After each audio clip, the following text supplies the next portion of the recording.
জায়গা থেকে এই সমাজটাকে সুন্দর ব্যালেন্সফুল একটি সোসাইটিতে রূপান্তর করার জন্যে যেই নবী সৎ কাজের আদেশ দিতেন, অসৎ কাজের নিষেধ করতেন, সেই নবীর নূরি কদমে শুকর গুজার করি। প্রত্যেকে মুহাব্বতের আওয়াজে পড়ি ইয়া রাসূলুল্লাহ। মুআজ্জাজ হাজিরিন, আসুন আমরা খুতবায় সংযুক্ত আয়াত যখন তিলাওয়াত করে বরকত হাসিল করি। সবাই পড়ি বিসমিল্লাহির রহমানির রহিম। ইয়া বুনাইয়া আকিমিস সালাতা ওয়া আমুর বিল মা'রুফ ওয়ানহা আনিল মুনকার ওয়াসবির আলা মা আসাবাকা ইন্না যালিকা মিন আজমিল উমুর। 31 নম্বর সূরা, সূরা লোকমানের 17 নম্বর আয়াত আমরা তিলাওয়াত করলাম। আলহামদুলিল্লাহ। আল্লাহ বল ইয়া বুনাইয়া আকিমিস সালাতা। আল্লাহ বলছেন, হযরতে লোকমান হাকিমের কথা এসেছে কোরআনে। তিনি বলছেন তার সন্তানদেরকে, আমার সন্তানরা, হে বৎস, আকিমিস সালাত, নামাজ কায়েম করো, ওয়া আমুর বিল মা'রুফ, সৎ কাজের আদেশ দাও, ওয়ানহা আনিল মুনকার, অসৎ কাজের নিষেধ করো, ওয়াসবির আলা মা আসাবাকা, এবং বিপদ আপদে আল্লাহর উপর সবর করো, ইন্না যালিকা মিন আজমিল উমুর, এটাই তো দৃঢ় সংকল্পের কাজ। এটি হচ্ছে আয়াতের স্বাভাবিক অনুবাদ। আমরা আজকে এই আয়াত থেকে একটা কনসেপ্টের উপর আলোচনা শুনব, সেটি হলো সৎ কাজের আদেশ। সৎ কাজের আদেশ মানে ভালো কাজের আদেশ। এই ব্যাপারে আমরা আজকে কিছু কথা শুনবো ইনশাআল্লাহ। সৎ অসৎ এটা আর ব্যাখ্যা করার কোনো সুযোগ নাই। আমি আমার নিজের আইডিওলজি দিয়ে, নিজের আদর্শিক জায়গা থেকে আমি বুঝি, আপনার জায়গা থেকে আপনি বুঝেন কোনটা ভালো কোনটা মন্দ। সৎ কাজের আদেশ সম্পর্কে কোরআন কি বলছে? 3 নম্বর সূরা, সূরা আল ইমরান 33 আয়াত নাম্বার 103। আল্লাহ বলছেন, ওয়াল তাকুম মিনকুম উম্মাতুন ইয়াদউনা ইলাল খায়র ওয়া ইয়ামুরুনা বিল মা'রুফ ওয়া ইয়ানহাউনা আনিল মুনকারি ওয়া উলাইকা হুমুল মুফলিহুন। আল্লাহ বলছেন, আর তোমাদের মধ্যে এমন একটি লোক দল, এমন একটি দল থাকা চাই, হওয়া চাই, যারা আমর বিল মা'রুফ করবে, সৎ কাজের আদেশ দিবে, কল্যাণের প্রতি আদেশ দিবে, অমঙ্গলের প্রতি তারা নিষেধ করবে, ওয়া উলাইকা হুমুল মুফলিহুন, নিশ্চয়ই তারাই সফল কাম। এটি হচ্ছে কোরআনের কথা। কোরআন বলছে, তুমি তোমাদের সমাজে, তোমাদের দেশে, তোমাদের রাষ্ট্রে, তোমার সোসাইটিতে একটি দল থাকা চাই, যে দল সৎ কাজের আদেশ দিবে, অসৎ কাজের নিষেধ করবে।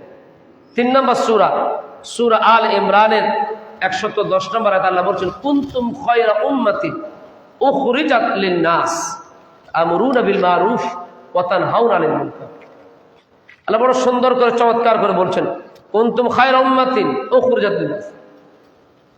আল্লাহ আমাদেরকে বলছেন যে আমি তোমাদেরকে সকল মানুষ থেকে বাছাই করেছি খায়র উম্মত করে, যাতে করে তোমরা ভালো কাজের আদেশ দাও, মন্দ কাজের নিষেধ করো। তার মানে আমরা যদি খায়ের উম্মত হতে চাই, মঙ্গলময় উম্মত হতে চাই, আমরা যদি উন্নতি উৎকর্ষতার আধরে আমরা যদি ভালো উম্মত হতে চাই, আমাদেরকে ভালো কাজের আদেশ দিতে হবে, মন্দ কাজের নিষেধ করতে হবে। সুবহানাল্লাহ পড়ে।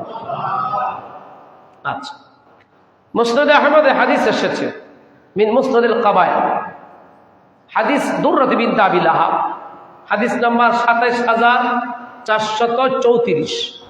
আন দুররাত বিনতে আবি লাহাব, দুররাত বিনতে আবি লাহাব قالت قام رجل الى النبي صلى الله عليه وسلم وهو على المنبر فقال يا رسول الله صلى الله عليه وسلم اي الناس خير فقال خير الناس اقرؤوهم واتقاهم وامرهم بالمعروف وانهاهم عن المنكر واوصلهم للرحم। গভীর মনোযোগ আমার শান্তি প্রিয় আশিক রাসূল ভাই বাবারা, আল্লাহর নবী মিম্বার শরীফের মধ্যে বসা একজন মানুষ এসে জিজ্ঞেস করলেন, ইয়া রাসূলুল্লাহ, ইয়া হাবিবাল্লাহ, আইয়ুন নাস খায়রুন, ভালো মানুষকে, মানুষের মধ্যে ভালো মানুষকে আমার নবী বলছেন খয়রুন নাস আকরাউহুম, ভালো মানুষ সে যে কোরআন তেলাওয়াত করে, কিরাত পড়ে, কোরআন তেলাওয়াত করেন, ওয়া আতকাহুম এবং মুত্তাকি হয়, ওয়া আমরুহুম বিল মারুফ এবং ভালো কাজের আদেশ দেয়, ওয়ানহাহুম আনিল মুনকারে মন্দ কাজের নিষেধ করে, ওয়া আওসালুহুম লিররাহম এবং আত্মীয়তার সম্পর্ক যারা বজায় রাখে। রাসূল বলছেন ভালো মানুষ সে যে কোরআন তেলাওয়াত করে, যে মুত্তাকি হয়, তাকওয়াবান হয়, ভালো কাজের আদেশ দেয়, মন্দ কাজের নিষেধ করে এবং আত্মীয়তার সম্পর্ককে রক্ষা করে। সুবহানাল্লাহ বলে। এই গুণগুলো যদি কারো মধ্যে পাওয়া যায়, রাসূলুল্লাহর হাদিস মতে সেই ব্যক্তি আল্লাহর কাছে একজন ভালো মানুষ হিসেবে পরিগণিত হবে। আল্লাহর কাছে দোয়া করি আল্লাহ পাক এই গুণগুলো আমাদের ভিতর দান করুক, এই গুণগুলো আল্লাহ আমাদেরকে দান করুক, আমিন বলে। সৎ কাজের আদেশ আপনাকে করতেই হবে, অসৎ কাজের নিষেধ আপনাকে করতেই হবে, কারণ আপনি সাক্ষ্য হয়ে যাচ্ছেন আপনার সামনে একটি খারাপ কাজ হচ্ছে, আপনি যদি সেটাকে নিষেধ না করেন। হাদিসে পাকে তিনভাবে এসেছে যে অন্যায়ের প্রতিবাদ তিনভাবে করা যায়। কয়ভাবে? তিনভাবে। এক হচ্ছে একটা অন্যায় হচ্ছে, আপনার হাতে শক্তি আছে, আপনি আপনার আইন দিয়ে, আপনি আপনার ল দিয়ে আপনি সেই অন্যায়টাকে আপনি নিস্তব্ধ করবেন। দ্বিতীয়ত, যদি আপনার হাতে আইন না থাকে বা আপনি যদি দুর্বল কিসিমের মানুষ হন, তাহলে আপনি জবান দিয়ে তাকে ভর্ৎসনা করতে হবে, জবান দিয়ে তাকে ঘৃণা করতে হবে, তাকে না করতে হবে। 3 নম্বর, রাসূল বলেন এটাও যদি না পারো, মনে মনে হলেও ওই অন্যায়কে ঘৃণা করো। রাসূল বলছেন মনে মনে ঘৃণা করাটা এটা দুর্বল ঈমানের পরিচয়, তারপরেও সারা যাবে, তাহলে এই অন্যায়ের প্রতিবাদ আপনাকে করতেই হবে যদি আপনার হাতে শক্তি থাকে।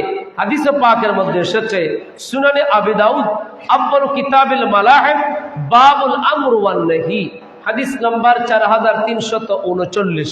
عن جرير قال سمعت رسول الله صلى الله عليه وسلم يقول ما من رجل يكون في قوم يعمل فيهم بالمعاصي يقدرون على أن يغيروا عليه فلا يغير إلا أصابهم الله بعذاب من قبل أن يموتوا। الله النبي বলেন রাসূল পাক সাল্লাল্লাহু আলাইহি ওয়াসাল্লামের সাহাবী হযরত জারীর রাদিয়াল্লাহু তাআলা আনহু বলেন সামিউতু, আমি নবীজির কাছ থেকে শুনেছি, নবী বললেন যে ব্যক্তি এমন সম্প্রদায়ের মধ্যে থাকবে, এমন এলাকার মধ্যে, এমন সোসাইটির মধ্যে থাকবে যেখানে পাপাচার হচ্ছে, অন্যায় কাজ হচ্ছে, মন্দ কাজ হচ্ছে, সে ব্যক্তি যদি সক্ষমতা থাকা সত্ত্বেও তার হাতে শক্তি আছে, তার বাহুতে শক্তি আছে, আইনি শক্তি আছে, তার কাছে প্রতিবাদ করার মতো ক্ষমতা আছে, এরপরেও যদি সে ওই অন্যায়ের প্রতিবাদ না করে, আমার রাসূল বললেন আল্লাহ তাআলা তাদের সকলের উপর মৃত্যুর পূর্বে আযাব প্রেরণ করবেন। নাউযুবিল্লাহ। যে ব্যক্তির সক্ষমতা আছে, ওই ব্যক্তির সক্ষমতা থাকা সত্ত্বেও যদি পরিবর্তন না করে, ওই অন্যায়ের কারণে বাকি ভালো মানুষগুলোর উপরেও আল্লাহ আযাব দিবেন। নাউযুবিল্লাহ বলেন। তুফান আসলে হুজুরের ঘর দেখে না, মুত্তাকির ঘর দেখে না, হাজির ঘর দেখে না, সুরার ঘর দেখে না, একসাথে নিয়ে যায়। তুফানরা যদি জিজ্ঞেস করে কিরে তুফান তুমি আল্লাহর ডিউটি করো, হাজি সাহেব আল্লাহর ডিউটি করে, তার বাড়ি তো আঘাত দিলা, বলে আমার ডিউটি যেদিকে আসছি ওদিক থেকে সবকিছু মেসমার করে নিয়ে যাওয়া। কারণ কি? বলে হাজির থাকতে এলাকার মধ্যে ঝামেলা কেন হলো? আমি যেটা শর্টকাটে বোঝাতে চাচ্ছিলাম, একটি অন্যায় কাজকে আপনি যদি নিষেধ করতে না পারি, ক্ষমতা থাকা সত্ত্বেও যদি না পারি, আপনার না পারার কারণে পুরো এলাকার উপর আযাব গজব, রাসূল বলছেন মৃত্যুর পূর্বে আযাব আল্লাহ দান করবেন। নাউযুবিল্লাহ বলেন। এমন অনেক অহরহর অন্যায় আমাদের চোখের সামনে হচ্ছে, আমরা মুখ বুজে সহ্য করছি, কিন্তু আল্লাহ একজন নাই মনে হয়। ফারুক আজমের আমলের একটি ঘটনা, মা এবং মেয়ে, মা এবং তিনারা দুধ বিক্রি করতেন, তিনাদের গাভী ছিলেন, দুধ বিক্রি করতেন। তো মা এবং মেয়ে রাত্রবেলায় পরামর্শ করছেন, মুশাওয়ারা করছেন। মা বলছেন মেয়েকে, মা আজকে তো একটু দুধ কম পেলাম, চলো আমরা একটু পানি মিশ্রণ করি, পানি মিশিয়ে দুধের পরিমাণটাকে একটু বলেন না, গভীর মনোযোগ। ফারুক আজমের একটি আমল ছিল। আমার ফারুক আজম রুটিন ম্যাপ করে এক এক দিন এক এক এলাকায় এক এক এরিয়ার মধ্যে রাত্রবেলায় ছদ্মবেশে ঘুরে ঘুরে মানুষের অভাব অনটন, মানুষের দুঃখ কষ্টের বিষয়গুলো নিজের কানে শুনতেন, নিজের কানে শুনতেন, নিজের কানের মধ্যে শুনতেন, আর সাথে সাথে রাষ্ট্রীয় কোষাগার থেকে সেগুলোর সমাধান করার চেষ্টা করতেন। এবং এই কাজ পুরো মুসলিম সমাজের মধ্যে জানাজানি ছিল। ফারুক আজম রাত্রবেলায় ঘোরাফেরা করেন, ফারুক আজম রাত্রবেলায় ঘোরাফেরা করেন। মা যখন সন্তানকে বলছেন, ও আমার মেয়ে একটু পানি মিশ্রণ করো, কেউ তো দেখবে না, পানি মিশ্রণ করো, অল্প একটু মিশ্রণ করলে তো অসুবিধা নাই। যুবতী মেয়ে, বিবাহযোগ্য মেয়ে বলে, মা ফারুক আজমের আমলে আমরা বসবাস করছি, খলিফা, মুসলিমদের খলিফা, আমাদের খলিফা হযরত ফারুক আজম নিষেধ করেছেন দুধের সাথে পানি মিশ্রণ করা, এটা আইনত দণ্ডনীয় অপরাধ, মিশ্রণ করা যাবে না। মা বলেন, ওগো আমার মেয়ে, এখানে ফারুক আজম নাই, দেখবে না, বুঝতে পারবে না। মেয়ে বলেন, যুবতী মেয়েটা বলে, মা ফারুক আজম নাই, তোমার কথা আমি শুনলাম, মানলাম, বুঝলাম, কিন্তু ফারুক আজম যে খুদার ভয় করে এই আইন চালু করেছে, ওই খুদা তোমার এবং আমার সাথে তো এখন আছে। এখন আল্লাহ তো কখনো ছুটিতে যায় না, যায় নাকি? তাহলে আপনি চিন্তা করেন, আমি চিন্তা করি, আমি আপনাদেরকে বলছি না, আমি চিন্তা করি একটু, যে আমি যখন অন্যায় কাজটা করি, তাহলে আমার খোদা আমাকে দেখছেন, তাহলে আমি কত বড় মুনাফিক বান্দা, আমি আমাকে বলছি, আমি কত বড় অকৃতজ্ঞ বান্দা, আমার আল্লাহকে দেখিয়ে দেখিয়ে আমি মন্দ কাজ করছি। এটা চাইতে বড় দুর্ভাগা, এই মন্দ কপাল আর হতে পারে না। মহিলা মেয়ে বলছে, ফারুক আজম নাই, কিন্তু ফারুক আজমের খোদা আছে। যুবতী মেয়ের কথা শুনে মার ভিতরটা নাড়া দিল, কথা সত্য, আবার আল্লাহ আছে। দুধের মধ্যে পানি মিশ্রণ করে, আর আমরা এখন দুধ খাই, যে পানি খাই না দুধ খাই, হিসাব মিলাতে পারি না। কি বলেন? হ্যাঁ, কোন রকম দোকান থেকে যেগুলা খান, এগুলা কি আদৌ দুধ? আমি জানি না। তো এগুলা খাইলে যে আমাদের রাজধানীতে একটু ভূমিকম্প হয়, এটা বোঝা যায়। আমাদের রাজধানী কোনটা? ফ্যাট বলি হয় না, এগুলা খাবার পরে আমাদের রাজধানীতে কি হয়? একটু ভাইব্রেট হয়, ভূমিকম্প হয়। চিরে দুধ খাইলে তো বল হওয়ার কথা, ভূমিকম্প হচ্ছে, তার মানে আমরা দুধ খাই নাই।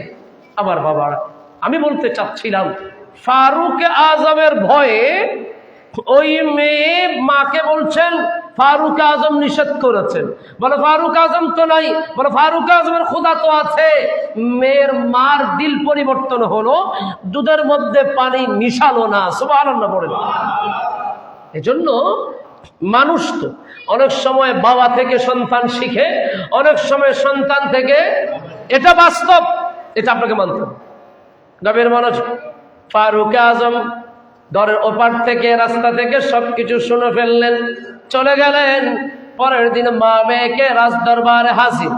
মা বলে, যাও, নিশ্চয়ই কোনো না কোনো ভাবে ফারুক আজম আমাদের কথার খবর পেয়ে গেছে, আজকে বুঝি কপালের দুর্গতি আছে, আসামি তো হয়ে গেলাম। ফারুক আজম বসা, মা এবং মেয়ে গেলেন, রাজা আমির উমরা সবাই বসা। ফারুক আজম নিজের মসনদে বসে মেয়ের মাকে জিজ্ঞেস করলেন, ও মেয়ের মা, মেয়েকে বিয়ে দিয়েছেন? বলে না। বলে বিয়ে দিবেন? বলে পাত্র খুঁজতেছি। বলে আমার ছেলের জন্য আমি আমি আপনার মেয়েকে বিবাহের প্রস্তাব দিলাম। পুরা রাত সভা দাঁড়িয়ে গেলেন। খলিফা কি বলে? দুধ বিক্রি করে জীবন চালায়, কেউ নাই, মা এবং মেয়ে দুজন। খলিফার ছেলের সাথে বিবাহ কল্পনা করা যায় না। সবাই যখন দাঁড়িয়ে গেলেন, ফারুক আজম বুঝলেন, সবাইকে বসতে বললেন, আর বললেন, শোনো, ঘটনা শোনো। আমি গতকাল রাত্রবেলায় আমি আমার নিয়ম অনুযায়ী আমি আমার এরিয়ার মধ্যে হাঁটতে লাগলাম, খবর নিতে লাগলাম কার কি অবস্থা। তখন ওই মা মেয়ের কথাগুলো আমি শুনলাম। মা দুধের মধ্যে পানি মিশ্রণ করতে চেয়েছে, মেয়ে পানি মিশ্রণ করতে দেয় নাই আল্লাহর ভয়ে। যেই মেয়ের দিলের ভিতর আল্লাহর ভয় আছে, আমার সন্তানের জন্য ওই মেয়ে বড় যোগ্য সন্তান হয়ে যাবে।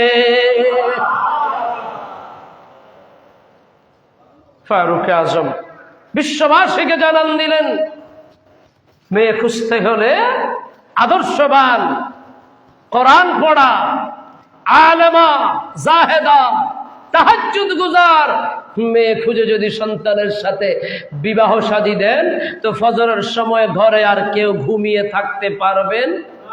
কথা আস্তে হবে। জি, আল্লাহ পাক আমাদের সবার ঘরকে তাহাজ্জুদের সময় নূরের আলোয় আলোকিত করে দিক। আর তো জোরে বলেন আমিন। ফারুক আজম এই যে ভালো কাজ, সৎ কাজের আদেশ দিলেন। ফারুক আজমের আমলের এই ঘটনা, মেয়ের মাকে পরিবর্তন করলেন। আমার আল্লাহ খুশি হয়ে মেয়ের তাকদীর পরিবর্তন করে দিলেন। আল্লাহ পাক এমন তাকদীর আমাদের সবাইকে দান করুক। আর একটু জোরে বলেন আমিন। এই সৎ কাজের প্রতিযোগিতার দরকার আছে কিনা? ওদের ঘরে ইলিশ মাছের গন্ধ আসছে, আমার মাছ কিনা খাতুন বলেই তার ইলিশ মাছ রাঁধি তেলি আর কি শুনবো মাছ রাঁধিন ভাই জীবন একটা শুনবো মাছ আনো না। এই কম্পিটিশন আমাদের সমাজে কম না বেশি? বেশি, আমাদের সমাজে বেশি।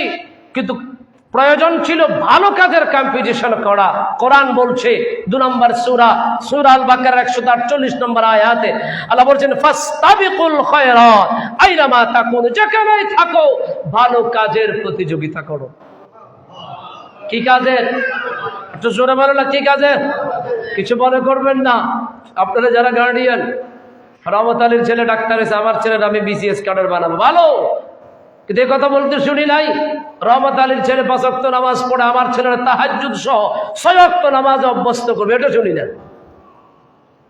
আমাদের মন মানসিকতা পরিবর্তন হতে হবে। রিজিকের মালিক বলেন না, ভালো কাজের প্রতিযোগিতাতে নামতে হবে। সুনান আবি দাউদের মধ্যে হাদিস এসেছে, কিতাবুজ যাকাত বাবু ফি রুখসাত ফি যালিক, হাদিস নাম্বার 1678। عن زيد بن أسلم عن أبيه قال سمعت عمر بن الخطاب رضي الله تعالى يقول أمرنا رسول الله صلى الله عليه وسلم يوما أن نتصدق فوافق ذلك مالا عندي فقلت اليوم أسبق أبا بكر إن سبقته يوما فحيت بنصف مالي فقال رسول الله صلى الله عليه وسلم ما أبقيت لأهلك قلت مثله قال وأتى أبو بكر رضي الله عنه بكل ما عنده فقال له رسول الله صلى الله عليه وسلم ما أبقيت لأهلك قال أبقيت لهم الله ورسوله سبحان الله। ফারুক আজম বলেন, আল্লাহর নবী একটি যুদ্ধের জন্য আমার নবী আমাদের সবার কাছে সহযোগিতার হাত বাড়ালেন, চাইলেন কার কতটুকু তৌফিক আছে আমরা যুদ্ধে যাব। আমাদের অর্থ প্রয়োজন হবে, সবাই অর্থ কষ্টের মধ্যে আছে, যার যতটুকু তৌফিক আছে তৌফিক অনুযায়ী সবাই সাদকা করো। সুবহানাল্লাহ, বলুন সাদকা করো। ফারুক আজম বলেন, আমি আমার পরিবারের সাথে কথা বললাম, আমি আমার সম্পদ থেকে বিশাল একটা সম্পদ, বিশাল একটি অংশ আমার নবীজির কদমের মধ্যে হাজির করলাম। আমার নবী আমাকে জিজ্ঞেস করলেন, ঘরের জন্য কি রেখেছ? ফারুক আজম বলে, যা দিয়েছি তার মতন কিছু ঘরের মধ্যে রেখেছি। ওসমান জুন্নুরাইন বলেন, বড় সুযোগ। ফারুক আজম বলে বড় সুযোগ, সিদ্দিক আকবরকে এবার ফেল করাবো, আমরা ফার্স্ট হব। সুবহানাল্লাহ পড়েন। আপনি তো পড়ে আছেন ছেলেটা কেন ফার্স্ট হলো না, মেয়েটা কেন ফার্স্ট হলো না।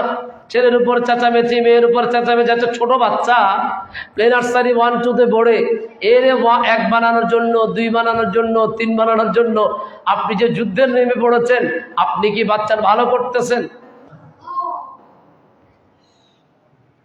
সিদ্দিক আকবর কেউ কখনো ফেলতে পারে নাই। এই সুযোগে ফারুক আজম এবং উসমান যুন্নুরাইন বলে, এই মুহূর্তে সিদ্দিক আকবরের কোনো সম্পদ নাই। ফারুক আজম সম্পদগুলা থেকে বিশাল একটি অংশ আমার নবীর কদমের মধ্যে আনলেন। উসমান যুন্নুরাইন নিজের সম্পদগুলাকে 2 ভাগ করে 1 ভাগ মদিনার নবীর কদমের মধ্যে নিয়ে আসলেন। সুবহানাল্লাহ পড়েন। আমার নবী ডাক দিলেন, ও উসমান, ঘরের জন্য কি রাখছ? এতটুকু আরো আছে, অসুবিধা নাই। আমার নবী কারো সাথে কথা বলেন না, এতটুকু জিজ্ঞেস করে বসে আছেন। ফারুক আজম চিন্তা করতে লাগলেন, আর রসুল বুঝি আমার গাঠুরিটা খুলবেন, আমার বস্তাটা খুলবেন। উসমান যুন্নুরাইন সহ সব সাহাবীরা যার যার জায়গা থেকে প্রতিযোগিতামূলক খেদমত আঞ্জাম দিয়েছেন। আবার নবী কারোর সাথে কথা বলছেন না। জঙ্গে তাবুকের বিষয়টা আবার নবী কার জন্য জানি বসে আছেন, কে আসবেন, এরপরে নবী কথা বলবেন। আমার নবীর দিনের খেয়াল কেউ বুঝতে পারে নাই। সিদ্দিক আকবর ঘরের মধ্যে গেলেন, বিবির কাছে জিজ্ঞেস করলেন, ভালো কাজের প্রতিযোগিতা কাকে বলে? আমার হাত খালি হাতে যাবে না, কিছু না কিছু নিতেই হবে। বিবি রে, আমার নবী সদকার জন্য ডাক দিয়েছেন, কি আছে? সিদ্দিক আকবরের বিবি বলে, স্বামী রে, আমার 2টা কাপড় আছে, একটা বদলিয়ে আর একটা পরি। আপনি একটা কাপড় নিয়ে যেতে পারেন, ঘরে তো আমি আর আপনি আর কেউ না, আমি একটা দিয়ে জীবনটা চালাই নিতে পারবো। ও স্বামী, চুলার কতগুলো ছাই নিয়ে যান। আমার মুসলমান ভাইয়েরা, যুদ্ধের মধ্যে আঘাত হলে ছাইটা ব্যান্ডেজের মতন কাজ হবে, ছাই দিয়ে রক্ত পড়াটা বন্ধ হবে। আমাদের ঘরে তো আজকে 2-3 দিন চুলায় আগুন জ্বলে না। আমার নবীর শ্রেষ্ঠ সাহাবী রাসূল পাকের ছোট্ট কালের বন্ধু, ছোট্ট কালের বন্ধু, যৌবন কালের বন্ধু, আমার নবীর কিশোর কালের বন্ধু, আমার নবীর বার্ধক্যের বন্ধু, সর্বশেষ আমার নবীর ইন্তেকাল পরবর্তী বন্ধু, কিয়ামতের ময়দানও আমার নবীর যিনি বন্ধু হবেন, সিদ্দিক আকবর গাঁটটি বেঁধে মদিনার নবীর কদমের মধ্যে গেলেন। আমার নবী বললেন, সিদ্দিক, তোমার আসতে দেরি হলো। ইয়া রাসূলুল্লাহ, একটু সমস্যা ছিল, সেজন্য গুস্তাখি ক্ষমা করবেন। আমার নবী বলে, সিদ্দিক, কি আনছো? তোমার গাঁটটিটা খোলো, তোমার বস্তাটা খোলো। তোমার বস্তা খোলার মাধ্যমে আমি জঙ্গে তাবুকের সদকার বস্তাগুলো খোলার উদ্বোধন করব। আপনি মনে করছেন পয়সা থাকলেই আল্লাহর পথে কাজ হয়? না, না, আল্লাহ আপনাকে কবুল করতে হবে। আপনার পকেট থেকে 10টা টাকা আপনি মসজিদে দিবেন, কাউকে দিবেন, এটা আল্লাহ কবুল করতে হবে, নচেত আপনি পারবেন না, শত চেষ্টা করে পারবেন না। আপনি ঘর থেকে খেয়াল করে এসেছেন, আজকে মসজিদে আমি 50 টাকা দিব, 100 টাকা দিব, কিন্তু আল্লাহ যদি কবুল না করেন, আপনার দিমাগ থেকে ওটা ভুলে দিবে, আল্লাহ নিবে না আপনার পয়সা। এজন্য আল্লাহর কাছে দোয়া করি, আল্লাহ আমাদের সবাইকে আল্লাহর পথে খরচ করার জন্য তৌফিক দান করুন। সিদ্দিক আকবর খুললেন, আমার নবী দেখে কিচ্ছু নেই, একটা শাড়ি, তাও কি নতুন, পুরা চুলার ছাই। আমার নবী বলছেন, সিদ্দিক, এগুলো কি? বলে, ইয়া রাসূলুল্লাহ, শেষ সম্বল বলে এটাই আছে। আমার বিবির কাছে 2টা কাপড় ছিল, একটি কাপড় দিয়ে দিয়েছে। আচ্ছা বলুন তো, ওই জায়গায় আমার মাকে, আপনার বিবিকে আপনি যদি রাখেন, কোনোদিন কি সম্ভব এখন এমন মেয়ে পাবো আমরা? একটাও পাবো না, একটাও পাবো না। আগে কি বলবে, আমি আগামীকাল কিভাবে চলবো? আমাদের সমাজে কিছু কিছু কথা আছে, দেখেন মেয়েরা বলে, মারা কিছু মনে করবেন না, আপনি যখন অসুস্থ হয়ে যাবেন, আপনার যখন বার্ধক্য হয়ে যাও, কোনো একটা বড় রোগ দেখা দিবে, কি বলবে, নিজে মরিতে বাঁচি যাবে আর কার কাছে সাগরত ফেলা দিবে আর এখন দুঃখ কিনলে আর বিয়ে করি এখন দুঃখ ফেলা দিবে, মানে এইরকম কিছু কথা আছে না, প্রত্যেকের ঘরে আছে। যেন আপনি বিয়ে করে বড় অপরাধ করে ফেলছেন তার, কিন্তু তার যে প্রতিদিন 3 বেলা 3 মুঠো ভাত এই পুরো জীবন দিয়েছেন, এটার কোনো নাম, এটা একটা আশ্চর্য দুর্ঘটনা আমাদের ঘরে, প্রত্যেকের ঘরে আছে এটা। তার ঝগড়া বাঁধলে জীবনে কোনোদিন আমার দিকে একটু তাকান না, জীবন লগে লগে শেষ হয়ে গিয়ে জীবন। এগুলো আপনাদের এখানে নাই, প্রত্যেকের ঘরে আছে, নাই দিব ঘর হল। আচ্ছা যাক, সেগুলো বললে আমার মারা কষ্ট পাবে। আমি যে কথা বলছি, সিদ্দিক আকবরের বিবিটা কেমন বিবি, নিজের পুরান 2টো কাপড়, একটা কাপড় মুস্তফাকে দিয়ে দিয়েছেন। কেন?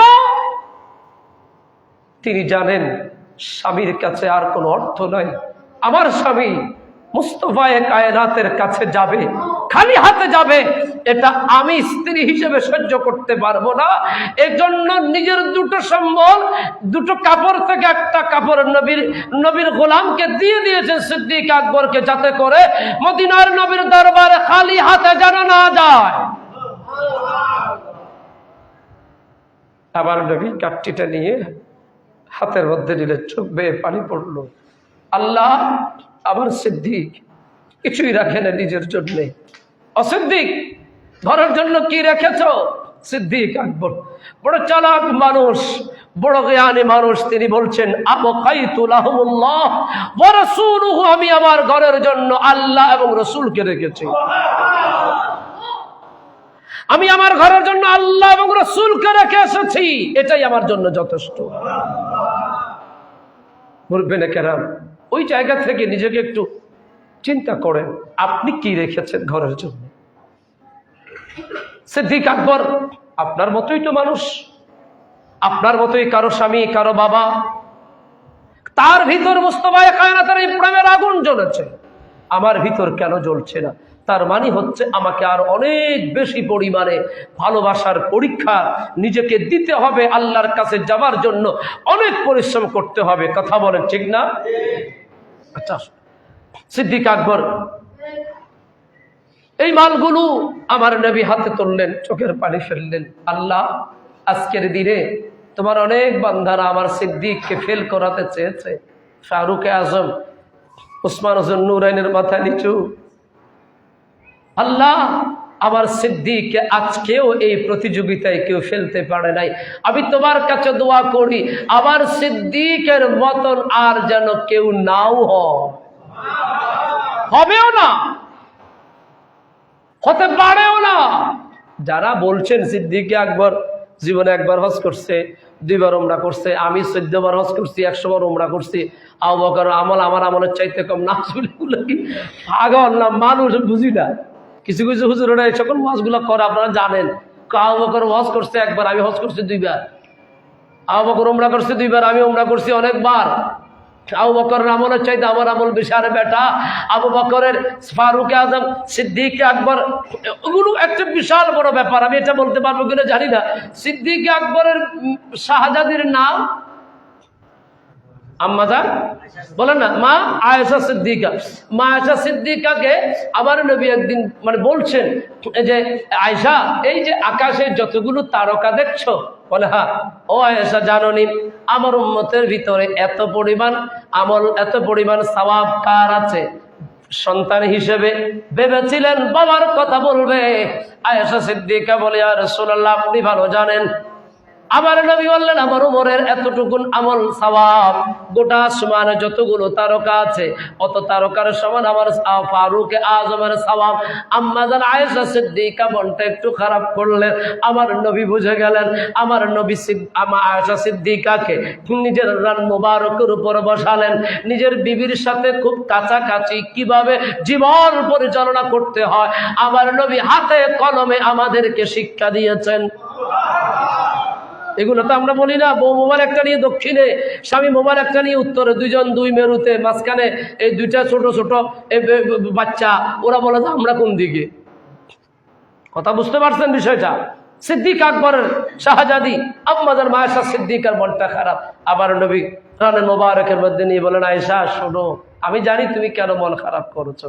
আয়েশা, তোমার বাবা আমার সাথে যখন গার সুরের মধ্যে ছিলেন 3টা রাত ছিলেন। আয়েশা, সেই একটা রাতের ইবাদত গোটা পৃথিবীর মানুষের ইবাদতের সাথে যদি তুলনা করা হয়, আমার সিদ্দিকের এক রাতের ইবাদতের তুলনায় গোটা পৃথিবীবাসীর ইবাদত তুলনায় চলবে না। আমার সিদ্দিক বেমিসাল, আমার সিদ্দিকের কোনো তুলনা নাই। মজার এসে খুশি হলেন? এটা আমার আলোচনার বিষয় না, আমি একটু করে বললাম। এই ভালো কাজের প্রতিযোগিতা সাহাবারা করেছেন বলে তারা সাহাবী হয়েছেন। আমরাও ভালো কাজের প্রতিযোগিতার দরকার আছে না নাই? একটু জোরে বলেন। সৎ কাজের আদেশ দেওয়া, সৎ কাজে প্রতিযোগিতা করা। একজন 10 টাকা দিয়েছেন, আমার পাশের জন আমি দেখেছি, আমি অন্তত 2 টাকা বাড়াই দিব। এই যে একটা প্রবণতা, ভালো কাজের কম্পিটিশন আমাদের ভিতর তৈরি হলে আল্লাহর দয়া কম আসবে না বেশি আসবে? আরো জোরে বলেন। আল্লাহ পাক আমাদেরকে ভালো কাজের প্রতিযোগিতা করার তৌফিক দান করুন। যে যার মতো করে যেখানে ইচ্ছা করে নেবেন, ভালো কাজের প্রতিযোগিতা করবেন। বলতে চাচ্ছিলাম, এই সৎ কাজের উৎসাহ দিলে মানুষের জীবনের পরিবর্তন, বলে না, পরিবর্তন হয়ে যায়। হযরতে ইব্রাহিম বিন আদহাম, এটা মোস্ট পপুলার নেম, এটা আপনারা জানেন। ইব্রাহিম বিন আদহাম তিনি বলখের সুলতান ছিলেন। রাত্রবেলায় রাষ্ট্রীয় রাজপ্রাসাদে ঘুমাচ্ছেন, হঠাৎ প্রাসাদের উপরে কেউ একজন দৌড়াদৌড়ি করছেন। ইব্রাহিম বিন আদহাম উপরে উঠলেন, দেখলেন একজন মানুষ দৌড়াদৌড়ি করে। জিজ্ঞেস করলেন, তুমি কে? বলে, আমার ঘোড়া হারিয়ে গেছে, এজন্য আমি এখানে ঘোড়া খুঁজতেছি। কোথায়? ছাদের উপরে ঘোড়া হারাই গেছে, ঘোড়া খুঁজতেছে। ইব্রাহিম বিন আদহাম বলে, পাগল, মাথা তো গেছে? ছাদের উপরে কেউ ঘোড়া খোঁজে? ছাদের উপরে ঘোড়া হারায়? ঘোড়া খুঁজলে বনে যাবে, মাঠে যাবে, এখানে কোত্থেকে ঘোড়া থাকবে? আর ঘোড়া ছাদে উঠবে কিভাবে? এখানে তো ঘোড়া পাওয়া যাবে না। ওই আল্লাহর বান্দা বলে, ইব্রাহিম বিন আদহাম, ছাদের উপরে যেমন ঘোড়া পাওয়া যায় না, রাজপ্রাসাদে শুয়ে শুয়ে আল্লাহ পাওয়া যায় না। রাজপ্রাসাদে শুয়ে শুয়ে আল্লাহ পাওয়া যায় না।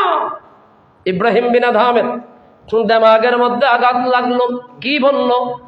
আমি আল্লাহকে ভালোবাসি, আল্লাহকে পাওয়ার জন্য আমি রাত দিন পরিশ্রম করছি। রাজপ্রাসাদে থেকে আমি আল্লাহকে পাবো না। রাজপ্রাসাদ ছেড়ে দিয়ে তিনি চলে গেলেন বন জঙ্গলের মধ্যে। তিনি জঙ্গলে গিয়ে আল্লাহর ইবাদত করতে করতে করতে করতে আল্লাহকে রাজি করার অবস্থা, আল্লাহকে রাজি করাচ্ছেন, ইবাদত বন্দেগী করছেন। রাজপ্রাসাদের সুখ বন জঙ্গলের মধ্যে বলেন আছে? কোনো খাদেম নাই, খুদ্দাম নাই, নিজে নিজে আল্লাহর ইবাদত বন্দেগী করছে। একবেলা খেলে তো 3 বেলা উপর আল্লাহর ইবাদতের মধ্যে একেবারে নিরঙ্কুশ ভাবে আল্লাহর খেদমত করতে লাগলেন, ইবাদত বন্দেগী করতে লাগলেন।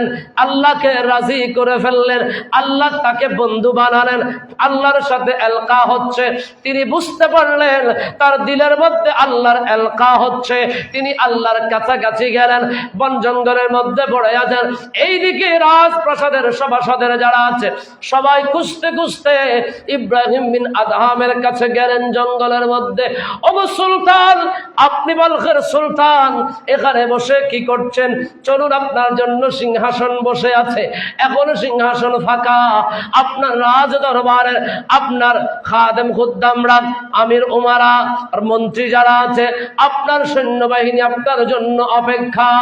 ইব্রাহিম বিন আদহাম সবাইকে ডাক দিলেন, শোনো শোনো, তোমরা কেন এসেছো?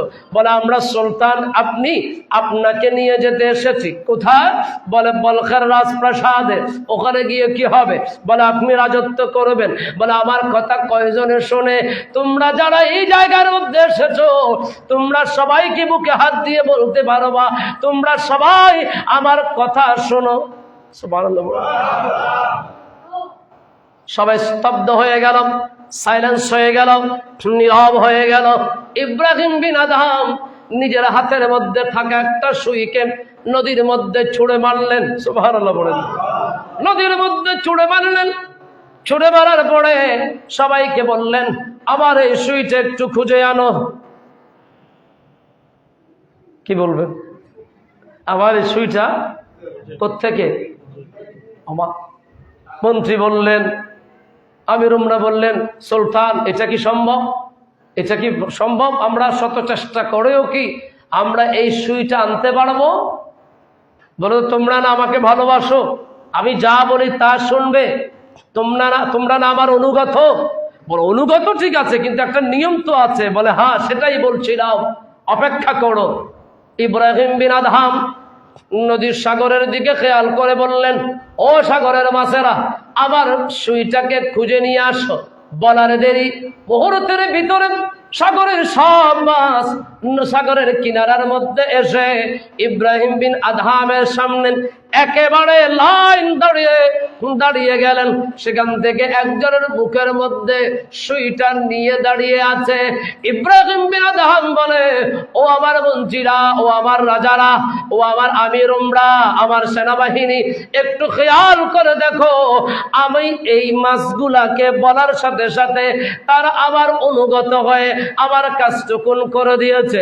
তোমরা কিন্তু পারো নাই, তোমরা চলে যাও, আমার বলখার রাজ্যের দরকার নাই, আমি খোদার প্রেমের রাজ্যের রাজত্ব করব। কবি নজরুল বড় সুন্দর বলেছেন, খোদার প্রেমের শরাব পিয়ে মাতাল হয়ে রহি পড়ে হায়। সুবহানাল্লাহ। এই প্রেমের নেশা যার দিলের মধ্যে আজ করেছে, তার দুনিয়াদারি অত ভালো লাগার কথা নয়। ওই সেখানে তাকে রাজপ্রাসাদের উপরে ঘোড়া কি রাজপ্রাসাদের উপরে পাওয়া যায়, সেই কথা থেকে ওনাকে উৎসাহ দিলেন, খোদা তালাশ করছো, খোদা কি রাজপ্রাসাদে পাওয়া যায়? এই সৎ কাজের আদেশ, সৎ কাজের উৎসাহের মাধ্যমে ইব্রাহিম বিন আদহামের জীবনের পরিবর্তন ঘটে গেছে। একটু জোরে বলেন না সুবহানাল্লাহ। মাস কথা শুনছে, এই জন্য সুফিদের ভাষায় এটা মৌকুলা বলে, হাদিস নয়। মাল্লাহুল মাওলা ফালাহুল কুল, যার জন্য মালিক রাজি হয়ে যাবে, কুল কায়নাত তার উপর রাজি হয়ে যাবে। কুল কায়নাত তার উপর রাজি হয়ে যাবে। আল্লাহ পাক আমাদের সবাইকে মালিকের উপর রাজি হওয়ার তৌফিক দান করুন। আপনি যদি আল্লাহ ওয়ালা হন, এই জন্য সুফিদের ভাষাটা কথা বলে যে আমি জান্নাত নয়, জান্নাতের মালিককে চাই। কাকে চাই? জান্নাতের মালিককে চাই। কারণ জান্নাতের মালিক যদি আমার হয়, তো জান্নাত আমি চাইতে হবে না, বরং জান্নাত আমাকে চাইবে। হাদিসে পাকের মধ্যে একটা হাদিস এসেছে যে একজন মুমিন বান্দা যদি মারা যায়, একজন মুমিন বান্দা যদি মারা যায়, তার জন্য যে কবর রিজার্ভ থাকবে, ওই কবরের মাটি আল্লাহর কাছে ফরিয়াদ করে, আল্লাহ তোমার অমুক বান্দাকে আমার ভিতর একটু দাও। আমি আপনি কবরকে ভয় করছি, আর কবর আমাকে আপনাকে, নবীজির আশিক যারা হালাল খায়, হারাম এই দিলের মধ্যে ঢুকায় না, যারা সৎ কাজ করে, সৎ কাজের আদেশ দেয়, মন্দ কাজের নিষেধ করে, মন্দ কাজ করে না, হারাম খায় না, সুদ খায় না, ঘুষ খায় না, 5 ওয়াক্ত নামাজ পড়ে, তাহাজ্জুদ পড়ে, ওলিউল্লাহর সাথে যাদের জীবনটাকে ঘনিষ্ঠ করে, তারা মরার সাথে সাথে তাদের কবরের মাটি আল্লাহর কাছে সওয়াল করবে, আল্লাহ রহমত আলীকে আমার কাছে দাও, আমি তাকে একটু ইস্তেকবালিয়া দেই। এটি হচ্ছে মুমিন বান্দার অবস্থা, মুমিন বান্দার অবস্থা। আর যদি মুমিন হয়ে মারা না যান, তো কবরে যাওয়ার সাথে সাথে আপনার উপর মুসিবত নাযিল হবে, এতে কোনো সন্দেহ জোরে বলে কোনো সন্দেহ। যতই বাহাদুরি করেন দোস্ত, এই প্রাণ পাখিটা উড়ে চলে গেলে সব ঠিক আছে, নাই শুধু আপনি, নাই শুধু, সবাই আছে।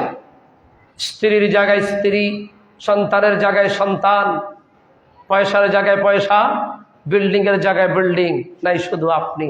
আবার আপনার জন্য কেউ নাই, এটাই জীবন। 2-1 দিন 4 দিন সামাজিকতার জন্য ফাতিহা দুরুজ করে আপনাকে ভুলে যাবে। আপনি কবর থেকে চিৎকার করবেন, ও আমার সন্তান, তোমার মুখে হাসি ফোটানোর জন্য কত অন্যায় কাজ করেছি, কত কষ্ট করেছি, আজকে তুমি আমাকে ভুলে গেলে। আর ভুলে যাওয়াটাই বাস্তবতা। এজন্য আসুন না আমরা একটু পরিবর্তন হই। আজকে আমরা যে বিষয়টা নিয়ে কথা বললাম, সৎ কাজের আদেশ। আপনি হাঁটছেন, একটা ভালো কাজ করার জন্য একজন মানুষকে যদি আপনি উৎসাহ দেন, হতে পারে আপনার এই অ্যাডভাইসের কারণে তার জীবনের গতি পরিবর্তন হয়ে যাবে। হবে না? হয়ে যাবে। একটা ভালো কাজ করেন, মন্দ একটা কাজ করছে, ওই মন্দ কাজের প্রতিবাদ করেন, মন্দ কাজের বাধা দেন, মন্দ কাজ থেকে নিজেও বাঁচেন, নিজের পরিবারকেও বাঁচেন। কু আনফুসাকুম ওয়া আহলিকুম নারা বলেছেন আল্লাহ। মন্দ কাজ থেকে, জাহান্নামের আগুন থেকে নিজে বাঁচো, পরিবারকে বাঁচাও, সমাজকে বাঁচাও, রাষ্ট্রকে বাঁচাও। এজন্য আমাদেরকে আদর্শিক জায়গা থেকে আগে পরিবর্তন হতে হবে। আমার মূল কথা হচ্ছে, আমরা যদি ভালো কাজ করি, ভালো কাজ কি? একজনকে সালাম দেওয়া। ভালো কাজ কি? একজনের খোঁজ খবর নেওয়া। ভালো কাজ আল্লাহর ঘর মসজিদকে ভালোবাসা, মসজিদকে যারা ভালোবাসে তাদেরকে ভালোবাসা, আল্লাহর নবীর বাগান মাদ্রাসাকে ভালোবাসা, এতিম মিসকিন মানুষকে ভালোবাসা, গরিব ফোকারাদেরকে ভালোবাসা, সমাজের মধ্যে অসহায় যারা আছে তাদের প্রতি ভালোবাসার হাতকে প্রসারিত করা।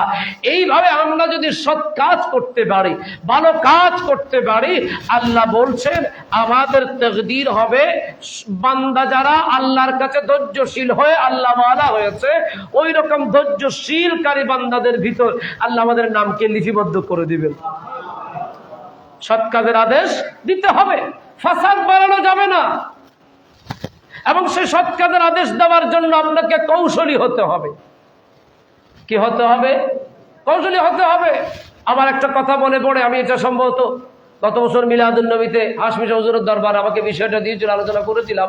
হাজরে আসওয়াদকে বাইতুল্লাহ শরীফে রাখাকে কেন্দ্র করে কুরাইশের গোষ্ঠী যা আছে সব টুকরা টুকরা হয়ে গেছে।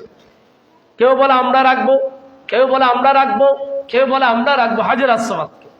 সব মানে গোত্র গোত্র বিভক্ত, বাড়াবাড়ি, রক্তপাতের অবস্থা। তো সবাই মিলে একটা সিদ্ধান্ত নিল, একটা কাজ করি, আমাদের এই ঝামেলার সমাধান করবে মুহাম্মদ ইবনে আব্দুল্লাহ। মুহাম্মদ ইবনে রাসূল পাকের কাছে গেলেন। রাসূল পাক বলেন ঠিক আছে, তোমরা সবাই আমার কথা শুনবে? বলে হ্যাঁ শুনবে। এখানে আর একটা কথা এসেছে যে আগামীকাল সবার আগে যে ব্যক্তি হারামের মধ্যে ঢুকবে তার কথা আমরা মেনে নিব। সেটা যিনি ঢুকেছেন সবার আগে তিনি হচ্ছেন আমার নবী কামলিওয়ালা। যাক, আমি ওদিকে গেলাম। তো রাসূল পাক বলেন ঠিক আছে সবাই আসো, গোত্র থেকে গোত্র প্রতিনিধিগুলো আসো, এক একজন রহমত আলী, কুদরত আলী, সলিমুল্লাহ, কলিমুল্লাহ যা আছে সব আনলেন। আমার নবী নিজের রুমাল মোবারক, চাদর মোবারক বিছিয়ে দিলেন। সুবহানাল্লাহ। চাদর মোবারক বিছালেন, বলে সবাই ধরো হাজর আসওয়াদটাকে ধরি। হাজর আসওয়াদকে নিয়ে হাজর আসওয়াদ রাসূল পাকের চাদর মোবারকের উপর রাখলেন। রাখার পরে আমার নবী বললেন, এক একজন গোত্রর অধিনায়ক, গ্রুপ লিডার, দলের গোত্র নেতা, এই চাদরের এক এক কোণা ধরো, সবাই মিলে আমরা হাজর আসওয়াদকে জায়গা বরাবর রেখে দিব। আবু লাহাব চিন্তা করে কথাটা তো সোজা, কিন্তু এটা আমার মাথায় আসলো না কেন? আবু জাহেল চিন্তা করে কথাটা তো সোজা কথা, এটা আমার মাথায় আসলো না কেন? উতবা সাহেব বলে আমরা এত জ্ঞানী, আমরা এত পণ্ডিত, এটা সিম্পল একটা ব্যাপার, সবাই মিলে করে ফেলতে পারতাম, এটা আমাদের মাথায় আসলো না কেন? আমি প্রথমে বলেছিলাম যে আল্লাহ আপনাকে কিভাবে কবুল করবে আপনি চিন্তাও করতে পারবেন না। আবার নবীর দামাগ মোবারকের মধ্যে আল্লাহ এমন ভাবে ঢেলে দিয়েছেন, হাজর আসওয়াদকে রাখা নিয়ে গোত্রে গোত্রে বাড়াবাড়ি অবস্থা। আবার নবী এই অসৎ মন্দ কাজকে দূর করে সুন্দর একটি সৎ কাজের মাধ্যমে সবাইকে খুশি করে দিলেন। সবাই খুশি হলেন, সবাই বলছেন গোত্রে হ্যাঁ আমিও রেখেছি, আমিও রেখেছি, আমিও রেখেছি, সবার ক্রেডিট হয়ে গেছে। এটি হচ্ছে কৌশল অবলম্বন করে আপনাকে সৎ কাজের আদেশ, মন্দ কাজের নিষেধ করতে হবে। আল্লাহ পাক আমাদের সবাইকে সৎ কাজের আদেশ দেওয়া, মন্দ কাজের নিষেধ করার তৌফিক দান করুন। আর এভাবেই যদি আমরা আমাদের জায়গা থেকে একটু একটু করে পরিবর্তন করতে পারি, তাহলে আমাদের সমাজটা ওই ফারুক আজমের সমাজ হবে, যে সমাজে আছে। আর ইয়াবা বাবা এগুলা তো ফরের কথা, মানে দুধের মধ্যে পানি মিশানোর মতন ভয়ও ঘরের ভিতর ঢুকে যাবে। কথা বলেন ঠিক না? আল্লাহ পাক আমাদেরকে কবুল করুন। আসসালামু আলাইকুম ওয়া রাহমাতুল্লাহি ওয়া বারাকাতুহু।